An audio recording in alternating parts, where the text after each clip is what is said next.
Good morning, everybody, and welcome to SHA's Employee Injury Assist Information Session. My name is Nondutsugo Mhlumo, and I will be your host this morning. While you can look forward to an informative session this morning as we officially launch our one-of-a-kind Employee Injury Assist product. And now our experts will be unpacking this in a lot more detail a little bit later on. But here's an alarming statistic just to give you a bit of an idea of how pervasive the challenge is around COIDA. Did you know, for example, that 250,000 registered South African companies are not compliant with COIDA? Now, this is a startling statistic if you ask me. So do stick around to find out why so many companies are not compliant, what non-compliance means, and of course, you'll get to learn about the solution SHA has developed to bridge this gap. All right, enough from me for now. I'm going to hand over to our business head of accident and health, as well as motor fleets, Dave Honeyman. He's going to be sharing or giving an overview of accident and health, as well as the products in that area and how these have been impacted by COIDA. Dave, over to you. Awesome. Thank you, Nonnie, and very good morning to everybody. And thank you so much for taking time out of your diaries to join us today. I see that we have over 400 people online, which is fantastic. We really appreciate that support. So before we get going, I really just want to give you a rundown and a summary again of what we do in the Accidents and Health Division at SHA. Obviously, it is group personal accident, but there's a number of ways that we incorporate our group personal accident benefits into various distribution channels. And I think just to summarize those for you, and it will give us a little bit more context as we get into the workman's compensation and COID elements to our business in the next hour or so. So predominantly, our business is based on group personal accident, where we look after small to medium-sized businesses for what we call short-term insurance employee benefits. So we can protect the employees of that business, their contract workers. You can insure seasonal workers if they're farmers. We can cover their expat workers. Even temporary workers or people that work an hour or two here or there. So anybody who's associated with that business, we can write benefits for them. So we predominantly write in that space. We also write in the larger corporates, but we've certainly found over the last couple of years that the niche market lies with the SMME to sort of mid-tier commercial space, where our products have certainly added a lot of value to those companies and also to their employees. So the benefits that are provided to the companies would be the likes of accidental death, which could be a car accident, a murder and assault, a snake bite, sports injury. And then we also cover permanent total disability. So total disability in our environment is very different to how it might be seen maybe in the life market, where disability benefits are linked to your ability to do your own occupation or any other occupation suited by education or training. So in our space, if you are paralyzed in a car accident, you get 100% of your benefits, regardless of whether you're able to go back to work or not. So it's there really to cover the expenses side that you might sort of incur as a result of being disabled. Then we also provide what we call temporary total disability, otherwise known as income protection. And we can do that for injuries and also the defined serious illnesses. So heart attack, stroke, cancer, coronary artery, motor neuron. There's a host of these serious illnesses that we can provide benefits for. And we can provide the serious illness benefits for up to 12 months following the date of first positive diagnosis. We then also provide emergency expenses, and obviously with the changes to demarcation legislation, those amounts have been limited, as we can't be seen to be promoting or designing our products to replace medical aids. And that's certainly not the intention from our side. It's really to provide emergency expenses following an injury to one of the workers, and we can obviously take care of them once that happens. So we've also built in what we call hospital guarantees for these injuries, and we can also provide for the emergency transportations as well, so the ambulances and the like. So That's really it from the company space. And the benefits are provided on either a 24-hour basis, so we can cover employees whilst they're at work or away from work, or some companies want us to provide benefits only whilst they're away from work because they've already got workman's compensation in place. So we are able to provide either 24-hour cover or on any basis that the client would like. Cover is extended worldwide, so your cover will follow you no matter which country you go and visit or go work in. That is all in place. Then we also have a very large book of what we call our schools business, where we provide benefits for schools children whilst they're on the business of the school. So they could either be playing around at playtime or playing sports or going on felt school trips or educational trips. We can provide benefits for those children, the emergency expenses side being the most important. And then also recently, a lot of schools asking us for very high disability benefits for their children in case they are disabled playing sports. And there's been quite a few incidents of rugby, cricket. There's been a boy who lost his eye in a cricket game. So these disability benefits become very, very important to a family's financial planning should something happen to their children. And I think also from a school's perspective, it's important that they have emergency assist. In other words, do they have a telephone number to phone when something goes wrong? So we are that lifeline to them. We are available on a 24-hour basis through Netcare 911. And they phone there and we organize an ambulance and a hospital guarantee for those children so that there's no delays in making sure that they get treatment that they require following that injury. Then we also have extended our benefits and our policy to a passenger liability policy. So those of you who do write passenger liability covers, you'll know that in order for bus operators to get their annual PLP licenses, they do have to show that they have passenger liability cover. Yet there's been no real passenger liability claims for a number of years. So we now automatically incorporate personal accident into our passenger liability cover so that we don't have to prove any liability. If a bus company who's transporting people injures a whole lot of people in their bus, we will take over. We come in, we provide the emergency transport, we provide the access to hospitals, and we then help them get their recoveries from the RAF. The intention of including all of this is just to make sure that you protect the reputation of the bus company who's now been responsible for hurting all these people, and the communities would like to see how they respond. And really it's there to protect their reputation when that does happen. Also, if there are people killed in that bus accident, so instead of waiting for RAF to pay, we will pay the death benefits immediately to those families. So it's really there to protect the communities, their families, and then also the reputation of the bus company.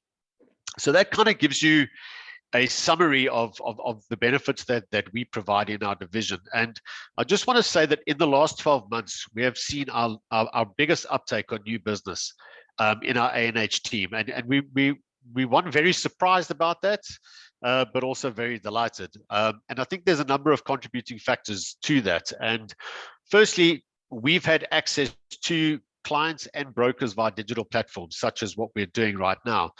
And a lot of brokers are not comfortable selling personal accident. It's not something that they really have a lot of confidence walking in and trying to sell. So we are available, and we do join brokers to have meetings with their clients, explain their exposures, their risks as a business, workman's compensation, how that can affect their employees, their businesses. And that, I think, has really helped to boost new business and also obtain organic growth within brokers who are getting new business within their existing portfolios by adding a personal accident benefit onto there. And it was during this time, funnily enough, and also the recent SHA risk review, which I hope a lot of you attended, that we started realizing that through questions that we were being asked by clients, that there's a massive disconnect and misunderstanding when it comes to workman's compensation. So we've now had access to talk to the clients ourselves, and they're saying to us, like, they're asking us questions that we would just not normally believe would be asked out there. And some of those questions would be like, well, I have no idea what COIDA is. Now, that's quite a scary thing for a client to say to anybody, yet they're quite open about it. And they say it with, like, you can see that they're concerned when they do say it. I have no idea if we registered with COIDA. I'm really not sure. Now, again, pretty scary for a director of a company or a senior individual of the company not to know whether they registered with COIDA. I think it's quite clear that they then don't use COIDA. Then they kind of also say to us, well, you know what, if we've got COIDA, why do we need your cover? And it's a very valid question, and we'll go through that just now. And then also, this is the one that really gets to me a lot, and it's something, and I think this is why employee injury assist is really going to help not only the clients out there, but also is going to help the employees. So the question is I cancelled my COIDA cover because I'd rather have a GPA policy. Now, that is such a scary statement for anybody to make, because there's just a massive difference between the covers. In fact, I mean, they're just nowhere close. And we've seen it, you know, so we've seen clients say, well, no, you have to pay my claim for an injury on duty. And I'm saying, well, that's silly, because you've got workman's comp. So you're going to claim from there rather than claim from us, where your premium is going to go up next year. And it's more the legal side behind that, which I think we'll touch on just now, as to why clients should not be thinking along those lines. And also why brokers should be sort of making sure, I think, that their clients claim from COIDA rather than their GPA policies. And that's always a contentious issue, because brokers don't get paid commission for placing COIDA. So we understand you don't want to give advice and you don't want to sort of get involved with COIDA. But I think certainly if there's any advice from a broker perspective, telling clients to rather claim from their GPA policy, that could be quite scary. And we'll touch on that during the course of the presentation. I can probably tell that Nonnie's starting to get a bit nervous, because when I get started in talking, I never really stop. But yeah, I think, Nonnie, you can come back in now before I get completely carried away, but I will chip in here and there over the next couple of sessions. Thank you so much, Dave. Well, that's it. That's the presentation for today. We're done. Yeah, thank you for that comprehensive overview. I think very important to set the scene, to understand COIDA, and I think that leads me, you know, to our panel discussion, which we will go to now. Very important for us to set that scene nicely. So thank you so much for doing that, Dave, and we'll definitely be touching on those points more elaborately in the slides to come. So that does bring us to our panel discussion now. This is the format that we will adopt for the session. So I will be running with this, asking the questions of all of the panelists. It is myself, Nontutuko Mhlungu. I'm the PR brand and marketing manager at SHA Risk Specialist. We have Dave Honeyman, whom you just heard. He is the business head in accident and health, as well as motor fleets. We have Ernest Hadji. He's the CEO at Sena Financial Services, as well as William Bobo. He's the Director of Business Development, Marketing and Education at Sena Financial Services as well. So a warm welcome to my esteemed panelists, and thank you for joining me. Thank you very much, Noni. So please just make sure that you unmute yourselves. Okay, yeah, fantastic. Thank you so much, gentlemen. Let's get right into it. And just before we get into it, I do see a question in the Q&A function already. So we will have about 10 minutes or so towards the end to take some of your questions, time permitting, of course. It is only an hour. If you do have any questions, do pop them in the Q&A function, not the chat function, the Q&A function of the chat, and we'll leave a bit of time at the end to address some of your questions at the end. Okay, fantastic. So Dave has touched on some of these, but we definitely can speak to some of these frequently asked questions when it comes to COIDA. And just before we proceed, the way that we've positioned today's panel discussion is, of course, we will look at the COIDA part of it and the framework there and some of the challenges around COIDA. We know that COIDA can often be misinterpreted, misunderstood. So we will start there and then follow on then with the solution SHA has developed, being employee injury assist. So that's the format that we will sort of take here. So Ernest, perhaps let me bring you into the conversation first. Welcome.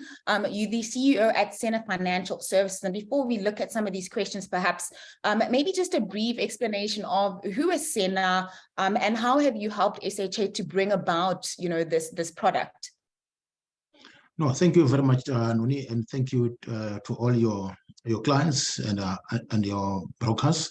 So We come from Sena Financial Services, which is a registered financial service provider through the FSCA. But we really specialize on COIDA. So combined, we have over 115 years experience of COIDA administration. So we're very, very passionate about that. We know what are the challenges that people are experiencing, companies, individuals, the competition fund.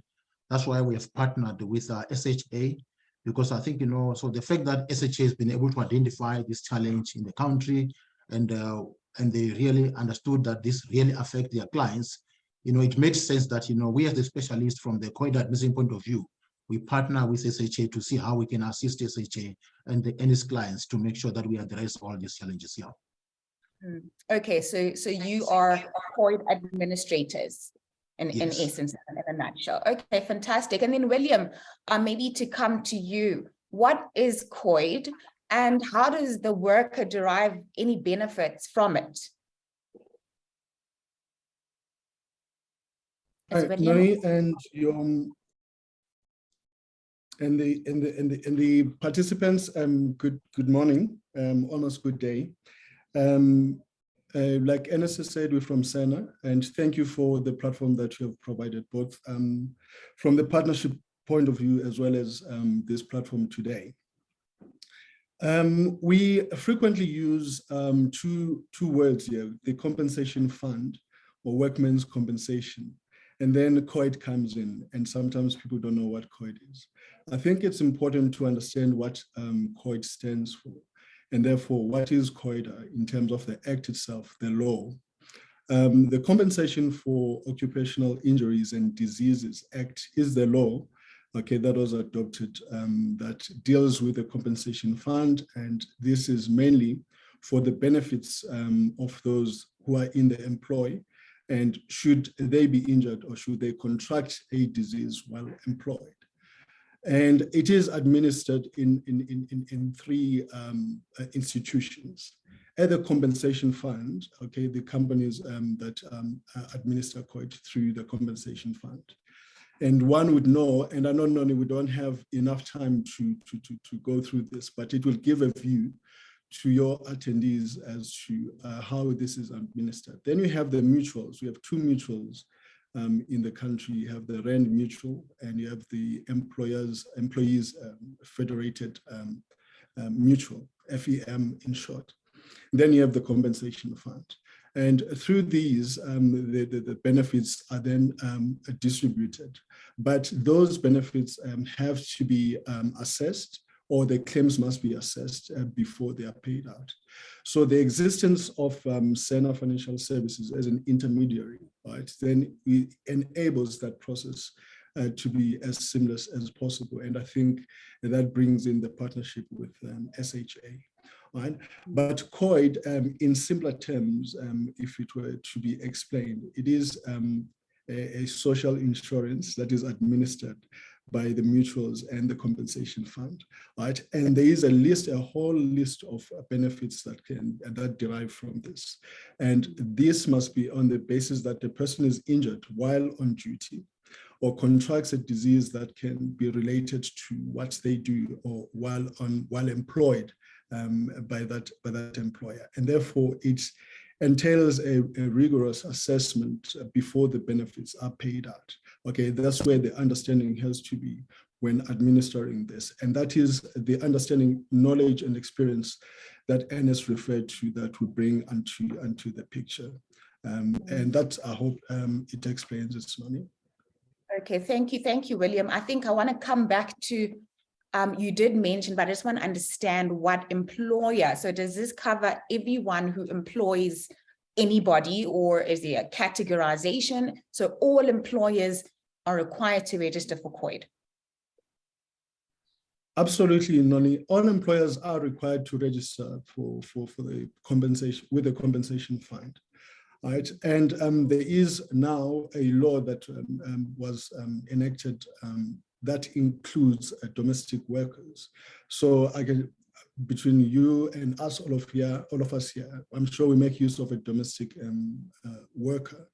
we are by law required to register those employees with the compensation fund. From time to time, you make use of a temporary worker, be it for a short term or medium term or long term.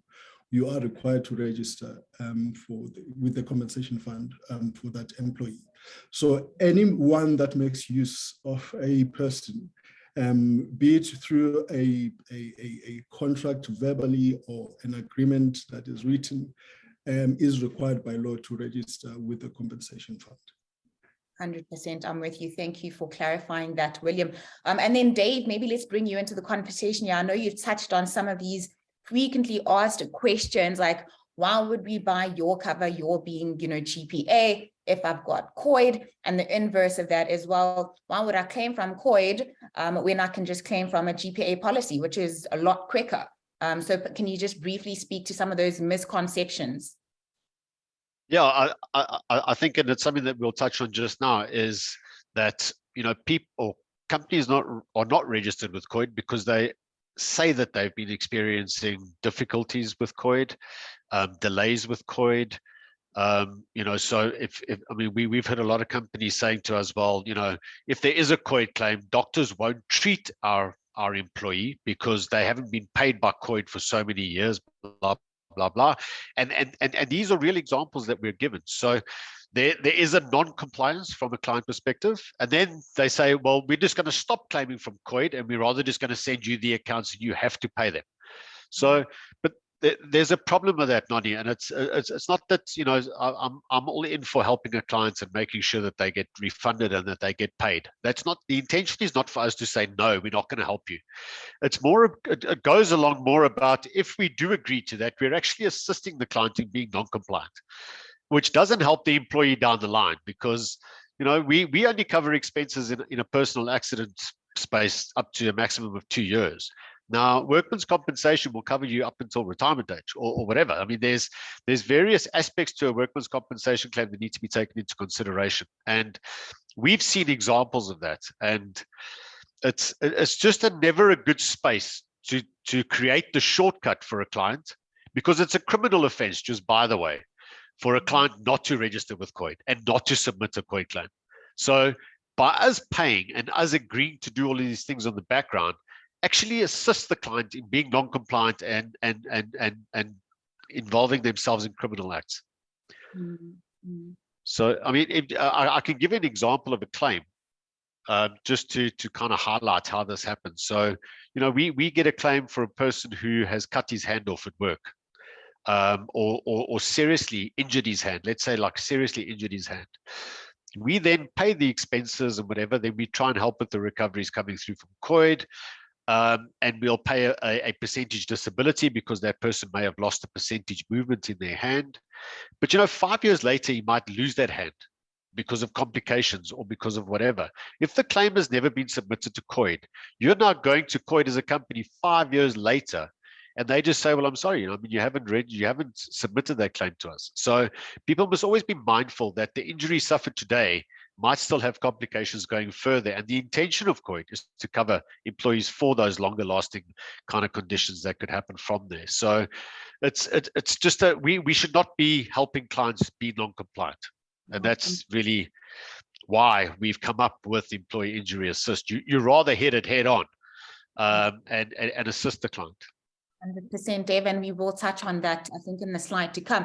And it's important to understand the nuances, and maybe it really is a lack of awareness of what the intention of the two is. And I think that is what we are going to do here today, to try and clarify that. And that does bring me to, the next slide, where we're looking at the differences now between COIDA and a GPA policy, Dave, and you have touched on some Sure. of Ernest or William, let me bring you into the conversation here. When we're looking at a COIDA, we can go through these, and please, as Dave has done, please provide some examples. If you're looking at that first one about, for employees who are injured or sustained work-related injuries, can you maybe speak to that a little bit, Ernest? Perhaps let me come to you.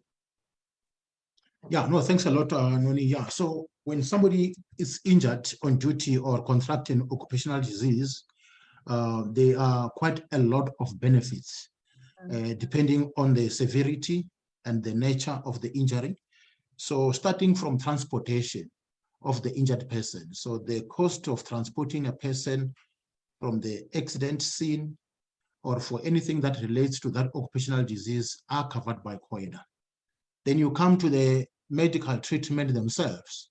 So COIDA covers all medical treatment. A person has got a choice to be treated at a medical facility of their choice, private, top, it's up to you. So COIDA will cover all that. There's no co-payment. There's nothing that should be paid by the employer or the employee for. And that treatment can be paid for up to a period of 2 years or lifelong. So for instance, in a case of people that have suffered spinal cord injuries, they require lifelong medical treatment, neuro reviews, and wheelchairs have to be replaced from time to time. People who have suffered amputation of their limbs, they need prosthetic limbs. So those have to be replaced, fixed from time to time. So which means, those costs that are related to the injuries are paid for their life, for the rest of their lives. Then you also have the income replacement, which is payable to those that are, when people are undergoing medical treatment and are unable to earn the income during that period, the COIDA will pay that temporary total disablement or temporary partial disablement, or what you call the income replacement. Then there's the permanent disability that is also payable. So the permanent disability will also depend on the severity of the disability. If the disability is between 1 to 30%, a person will get a once-off lump sum. And we are talking about very good sums of money here. But for today's purpose, we're going to go to the rands and cents, but it's very good sums of money that are payable.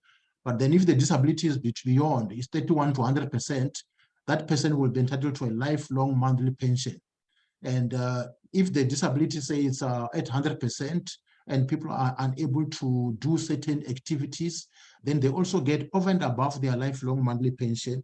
They get the constant attendance allowance. That is about 2,300 rands in addition to the lifelong monthly pension that they get. And then from there, the children of those who are receiving monthly pensions from COIDA, they are also eligible to apply for bursaries, which will assist them with their schools to be able to get good education. But then also, COIDA also asks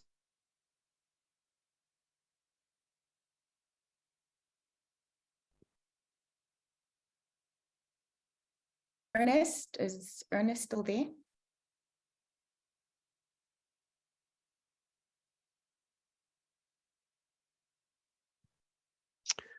Okay. Ernest. Has he? Yeah, we seem to have lost him. He might have dropped off. I think just to add to what he was saying there as well is on top of the death benefits, that's also paid as a monthly pension to the families. And people just tend to forget about these things. So there are various benefits payable by COID, and that's for a different session. And I think we can kind of just highlight that there's a lot of claims not being submitted to COID and a lot of families not being compensated fairly for some of the injuries that have been suffered to their family members because of the non-compliance with COID. So I think that's where we can sort of take it from there. So yeah. Okay. And then I have a question, perhaps one last one on this, William. I'm going to pose this one to you. Let's say an employee, suffers a really severe neck injury, and they're declared, paralyzed. And that employee's employer was not registered on COIDA. What happens in that scenario? They say, well, I've only got a GPA policy, but this person is now, is disabled. So I think William and Ernest have dropped off, probably a load shedding issue. So I'll answer your question. So basically what would happen in that space is the company will have to sort of confirm or obviously they're going to have to go to COID and say that they're not registered and this has happened. There is various things that can happen in that space. Either the employer will receive a massive fine and will have to backdate premiums going back to when they're registered just to get themselves compliant again and then take care of the matter. COID will not say no to the injured person. So that much I can tell you is that there will be no discriminatory behavior or way that they deal with a claim on that basis for the employee. But the employer firstly, I mean, there will be a massive fine and obviously potentially criminal proceedings against the employer. Thanks for clarifying that, Dave. Let's see if we can try and get William and Ernest back on the line. If the CNMCO team can assist me in that regard, I would appreciate it. We do need them obviously to weigh in on a lot of the discussions that are happening. All right, but for now we are going to move on. And the load shedding just kicked in, so they will be back on shortly. Okay, fantastic. And then, yeah, just perhaps to just wrap up this specific slide, an important note, and I think we have alluded to it in the previous slide where we were looking at the frequently asked questions. GPA is not a replacement or an alternative for COIDA, and I think that's an important point for us to drive. They both have, very different intentions, and I think it's important for clients to understand that. All right, let us move on then. Let's just hope William and Ernest do jump back on. I really did want them to participate in this part of the conversation, but Dave, it's just you and I for now, I suppose. So let's have a look at some, such as the nature of load shedding in South Africa. 220,000 injuries on duty reported each year, which equates to 602 injuries every day. Now we're looking at non-compliance, but I thought that these were quite interesting stats to pull through. And if we look at the companies that are not complying at the moment, it's quite startling to think that, we're seeing this many injuries on a daily basis. And then 49% of businesses are not compliant with a COIDA at the moment. We did start with that statistic at the beginning, saying 250,000 companies in South Africa are not compliant. So there you have it. Dave, I'm going to pose this one to you. Why do you think the number is so high? Why are so many companies not complying? Sure. To me, it's awareness. I think there's a lot of sort of misunderstanding around the fund. People don't know how to go register. And in fairness, the compensation fund has done a lot of work in the last 2 years that I've seen. There's more billboards going up.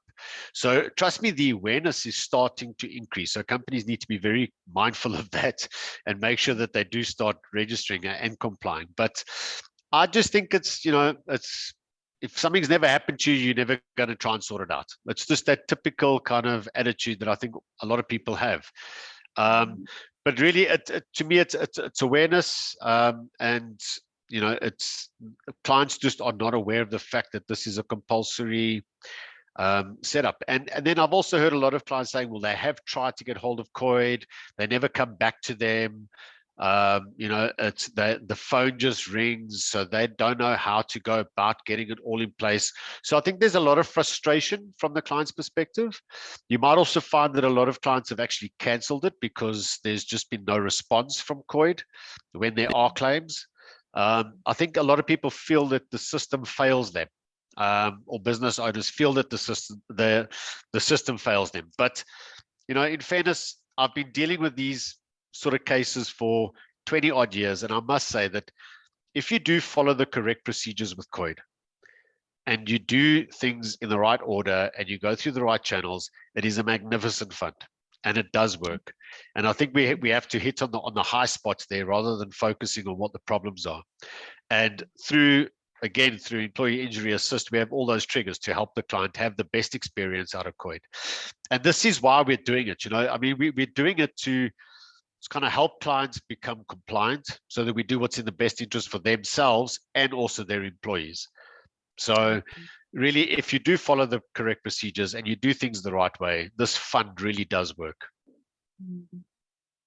Great. So I really, this does bring us to the solution that SHA has developed. Really excited about it, Dave, because as you said in the beginning, this is going to have a majorly positive impact on businesses and by extension, their employees, their families, when the claiming process is streamlined, right? And it's just made simpler because ultimately that's what it's about. So that is what, the message we're here to deliver today. We're here to help to streamline the process and make the claims process a more efficient one. Romain, do you know if we have Ernest and William back yet? Yes. Sorry, I must apologize. We just had load shedding at 12 o'clock. So Our generator is ticked on now. Now we are back online. I'm sorry about that. Yeah. Welcome back, Ernest. No problem. Thank you so much. Yeah, perhaps you can just weigh in, Ernest and William, as a closing comment to this slide. We were just chatting about some of these stats, and I will pose this question to you. Dave did briefly touch on the fact that, the reason why the number for non-compliance is so high is that perhaps the process is not the most efficient one, it's not the most streamlined one, so people feel a little bit discouraged sometimes to even attempt, but we're hoping to change that. So William, in your opinion, is it the process? And, how do you think that your business and what you do will hopefully bring this statistic down? Yeah. So I think William is trying to connect. So Noni, so Dave is quite right. There's a huge element of awareness that especially small businesses to medium-sized ones who never experience or hardly experience this injury on duties, whenever it happens, it becomes a big problem. So people are just not aware. So that's our experience, that a lot of companies are not aware, especially the small ones. But then also, when you become aware, you also don't know how to do it because it's very specialized. Even though the process for some of us who knows it, it looks straightforward. For somebody who has never done it, it is not that straightforward. So that's why, this partnership is going to assist a lot of companies. But, this compliance is at different levels. There is a compliance in terms of registering the company, but it doesn't end there. You're also expected to report a claim when it happens. So if you are a small business, so that might experience an injury or occupational disease once in 5 years, or never, once in 10 years, or once in 12 months, it's always going to be difficult when you experience that injury because you never know what to do. So that's why this employee assist, comes handy for the clients, But then you will have your annual return of earnings that must be submitted by companies. We do know that accounting firms do help a lot in that regard, But this comes as a full package where it will assist companies to be able to comply end to end. But also when you register, we do find companies that are saying, well, I have registered, I've been incorrectly classified, and I am paying what I shouldn't be paying. Why? Because it's in terms of the information that they've given. So if you are a consultant in mining, and when you register, you say, my nature of business is mining, you are going to be classified under mining, which is very high risk, and you're going to end up paying a lot of money. And then a small company says, oh, I can't afford it. I'm just a consultant. So the way you register and how you declare the information there is also very crucial. So that's what I can share. And this is exactly where Sena Financial Services will come into the picture to take care of all of that, administering the, the COID claiming process. Yeah, so thank you for that elaboration. All right, now let's get into, the solution that SHA has developed. We pride ourselves in this.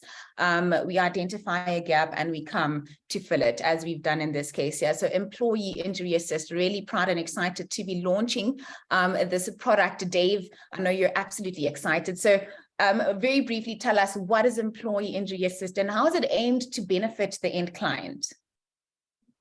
Yeah, thanks, Donnie. So, we understand what the problem is. The problem is awareness, it's getting things in place and just making sure that the clients are compliant. So from our side, what we're going to do is, if you are an SHA client, you will automatically have this as an extension to your A&H policy. So it is free of charge.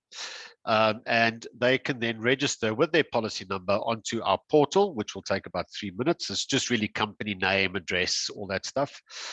And then they will get your COID registration number. So they'll be able to tell if you are compliant and if you're not compliant, and then start there.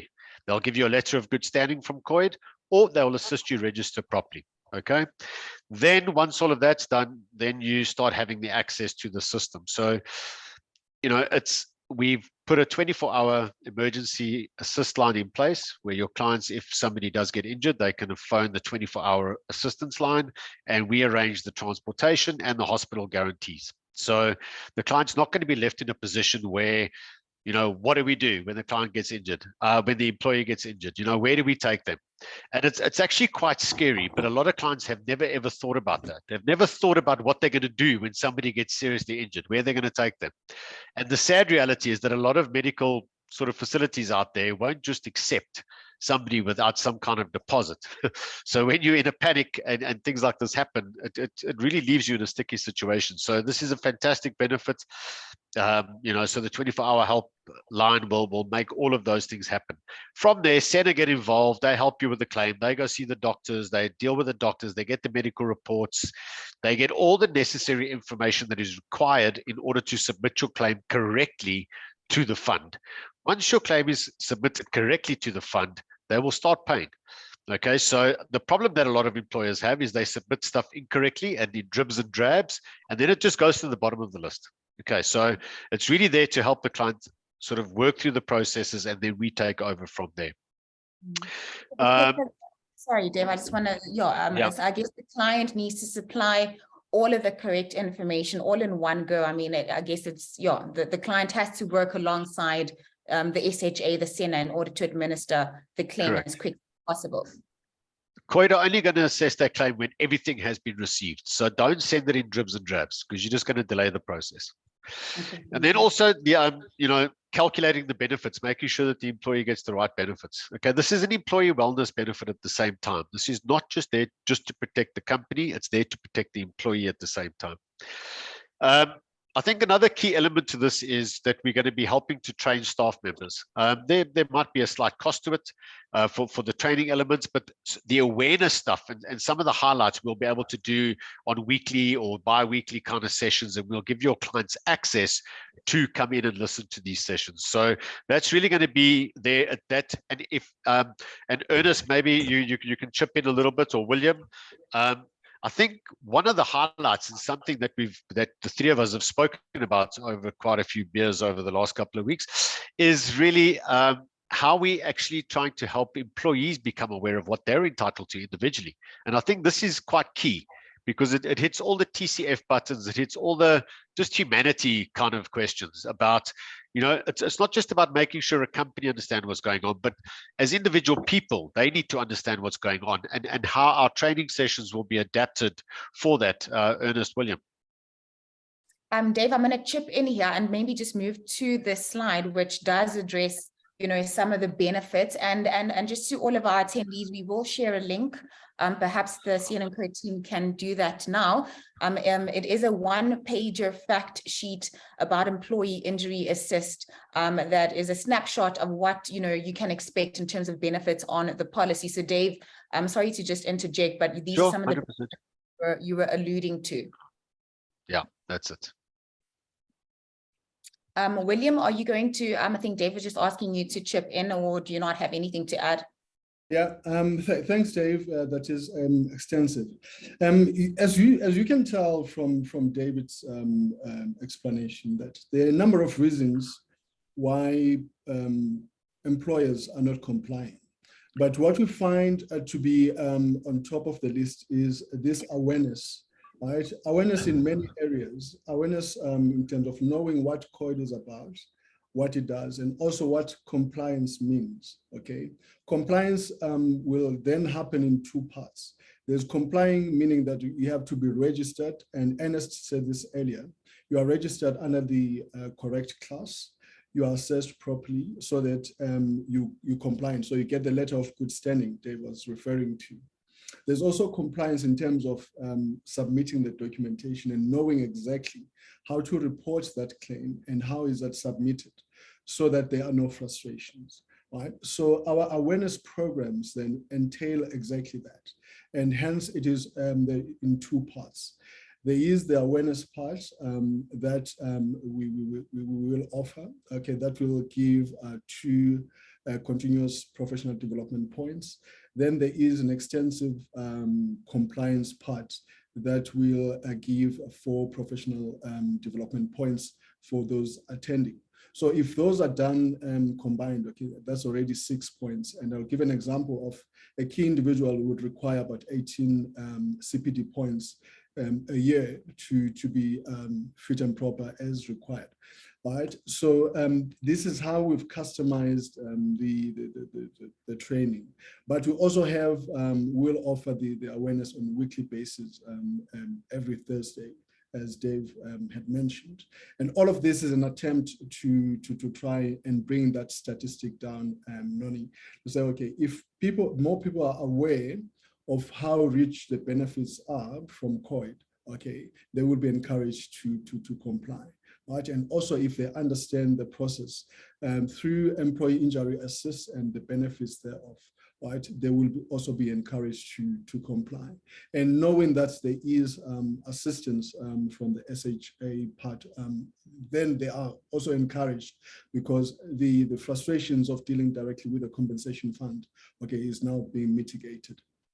100%. That's the essence of why we're here today, to remove any sort of difficulties or challenges when it comes to claiming from the compensation fund. So yeah, Dave, I want to come back to you. You kind of just whisked through the point of it's at no cost. Now, I mean, this is fantastic. So perhaps just a brief elaboration on that before we go to the Q&A. So are you telling me that all policyholders at this time have this benefit just by virtue of having the policy with SHA? Correct. Yeah. So that's, and then, so we will automatically include that, but they have to register on the portal, or else we can't help them. We need to understand where they are.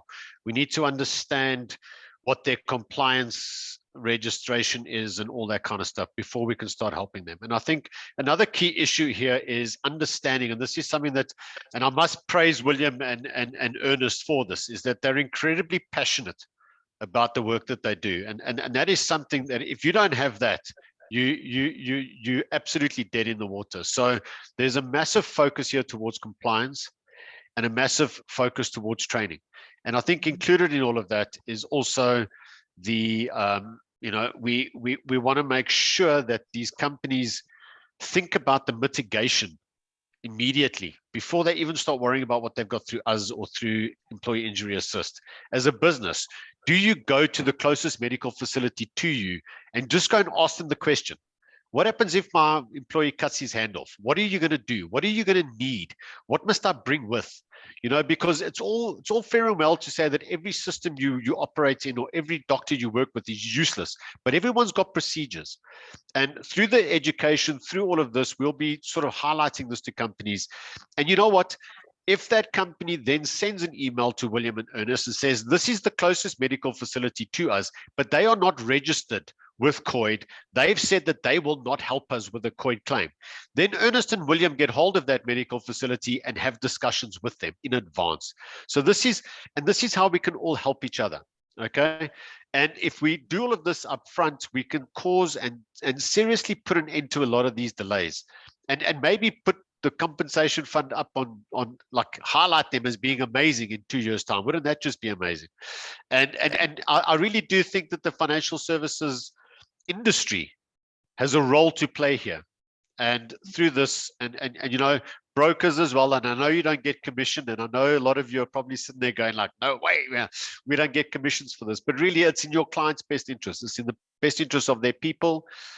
And then also just to and to highlight yet again on how we're trying to push this is from a TCF perspective and from an awareness perspective. Once they're registered on the portal, your clients will be getting a monthly update email from us where we just say, are you sure you haven't had a workman's compensation claim this month? Remember that this is what, so we'll be in their faces every month, just reminding them about that. Do you have any new employees that want to know what workman's compensation is? Who are the people within your business that deal with injuries? Like maybe your health and safety people at your office, or maybe your fire marshals, or do they know what to do when there's a COID claim? So this is the kind of stuff that we want to hit on. And, we're going to be in their faces quite often by email. And really it's about, breaking down the barriers at claim stage. We really want it. We're basically going to be asking your clients to claim. Isn't that funny? But I mean, that's really how passionate we are about it. And this is the only way forward. There's a massive problem. If you think that 250,000 clients out there have not registered with COID, that means how many South African people are not entitled to the benefits that they are supposed to get by being an employee within a business in South Africa. And that doesn't bode well for anybody, in fairness, because it's always going to look like the financial services industry, the government, everybody's Everybody's useless, you know, so we can all continue saying this every 5 minutes of our lives, or we can do something about it. And SHA Employee Injury Assist is what we've done about it. And we're very proud of it. I could not have said it better myself. I can definitely hear the passion coming through there, Dave. And I agree that it is a collective effort at the end of the day to help the client to claim. And I love what you said about if 250,000 business owners are not registered, how many employees are losing that benefit that they should be entitled to. So we hear stories of it all the time. It's and it is sad. And you know, people come to us via email like regularly saying, I was injured at work 5 years ago and my boss and my company told me to bugger off. They're not going to help me because I wasn't a good employee or something like that. Those people they don't have the funds to go and get attorneys. They don't have people helping them, you know. So again, and Ernest, William, you know, I mean, if we have some clients out there that have cases that go back sort of 5 years, I mean, are we in a position to help them? Yes, certainly, Dave. I think, you know, if they are your clients, as you have indicated, and they've registered and the employer was aware of that, so definitely. So there is no prescription here. There are, of course, you know, some conditions, you know, so that the act will say the extent should have been brought to the attention of the employer. But it also says that if the employer have learned in some other way, so which means if we can be able to trace that definitely this employee was injured, there are witnesses, and there are some medical evidence, then we will be able to help those employees and employers. Yeah. Ernest actually shared a story with me a couple of weeks ago where he said to me that he's driven to doctors and driven himself personally to try and find a whole tracing of what happened to somebody a couple of years ago. And he did it all himself to go and find every single piece of evidence that he needed. And he did manage to get the claim paid. So I think that shows the level of commitment that we have to this. Yeah. And thank you. Thanks, gentlemen. I am just mindful of time. We are supposed to conclude at 12:30, and we still do want to take some of those questions. Just a reminder to all of our attendees that we will make this link available. Some of you have asked in the chat and the Q&A function, so we will be sharing the link, not to worry about that. I am going to just pause to take some of your questions, and to my panelists, please weigh in here and assist to address some of these.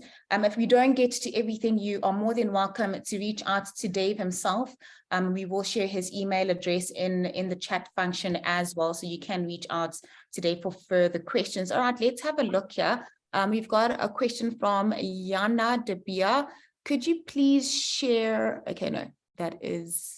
Okay, so someone is saying, Dave, this is about the portal. And I think that we can address, someone just wants to know, how do they access the portal and how do they go about registering, as you mentioned earlier on? Yeah, we'll be sending out the links. Everything will sort of be effective next week. They're just doing the last testing on one of the different links. So from about next week, so just email Dave at daveh@sha.co.za, and then I'll be able to send stuff through to you next week. Fabulous. Yeah, so any queries around the portal itself, please email Dave. His email address is daveh@sha.co.za. It has been shared as well. And then here's one from Michelle Wilson. She says, are commission earners covered? I don't know if that one is perhaps for you, Dave. I think Ernest can take that, because I assume that the commission earner is somebody who is employed by a company to do work on behalf of that business. Is that my understanding? Yeah, Dave, as long as you have employed a person, you know, the type of remuneration, whether it's commission or not commission, or I think, you know, William did make an example of saying even a casual employee. So, which means if you go and pick up somebody from the corner of the street for that particular day to come and assist you in the business and they get injured, whether you are going to pay them on commission or basic or just one day, they are covered by COIDA. So if you can show a history or an established practice of paying somebody a remunerative amount to do work on your behalf, then you would be able to show that and deliver that to the compensation commissioner in your assessment, Ernest. Yes. Okay. So we'll be able to work those things out together with the employers. Yeah. Perfect. Fantastic. And then let's move on. I want to try and get as many of them in. John Aronsa says GPA does not cover work-related illnesses. What types of illnesses? I'm assuming the work-related illnesses that are not covered. They're asking what types. So workman's compensation would pay those work-related illnesses, almost like an asbestosis, or that, like those longer tailed kind of illnesses that happen over a period of time through the work that you're doing. On a personal accident policy, we pay, it's the listed dreaded diseases, I think is the better term name for them, or serious illnesses. So the list would include heart attack, stroke, cancer, coronary artery, motor neuron, like liver failures, things like that. So there's about 15 of them on the list. So those are defined serious illnesses, and they're not work related. Okay, so and on the GPA policy, we don't need to show an identification that it was work related. Remember, group personal accidents on a 24-hour basis, not restricted to occupational only. Thank you, Dave. I think that does address that question. And then here's one from Cindy Neetling: employer's liability cover versus a COIDA. So the nuances there. Can you claim from both, or COIDA first, then employer's liability? Yeah, so I think that this is another session that we're going to be dealing with in the next couple of weeks, Nonnie. And I think Jonathan I think it's Jonathan that's going to be hosting that, because that's more of a liability-based question, which I think it's better that they answer. But my understanding is that the employer liability section, COID kind of takes care of that mostly. But there would be some nuances, which I think would be better explained in another session by the liability specialists. Liability team. Okay, then I'm gonna. But please do pose the question to us, and we can get somebody in our liability area to provide an answer to that. I will pass Cindy's details over perhaps to Jonathan to perhaps deal with that question. But Ernest did want to say something. So I just wanted to say, so the employer's liability with respect to the injury on duty or occupational disease, that is taken care of by COIDA, which means an employee cannot sue the employer and say, well, I was involved in this accident because the employer was negligent.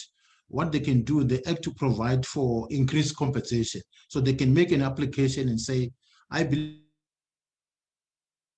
that this accident or was caused by negligence by the employer, and then from there they're able to claim increased compensation. Okay. But obviously, employers' liability is broader than that. So that's why Dave will cover other sessions. Yeah. Okay, so that is something. But Cindy, we will pass your details on to Jonathan to perhaps address that in more detail for you. And then the last one, and perhaps it was addressed during the session, Dave, will an SHA policy pay out if the client has been non-compliant, not registered for COID? I assume, if it is a GPA policy, that's different to COID, right? Perhaps, what is the response on that? So our GPA policy has a standard condition which states that we will pay benefits that are not covered by COID. So in other words, so as long as it's paid or payable by COID, we won't pay. So the answer is a kind of no, especially for the medical expenses and the temporary disability, because that is something that they should claim from COID. The death and permanent disability, we would pay anything in addition to COID. So we won't restrict any benefits for death or disability, but the medical expenses and the temporary disability, they would have to claim from COID. And I think the better answer to that is we will certainly try our best to help, and we will get our service providers from Senate to assist the client with that, because they are going to have to register.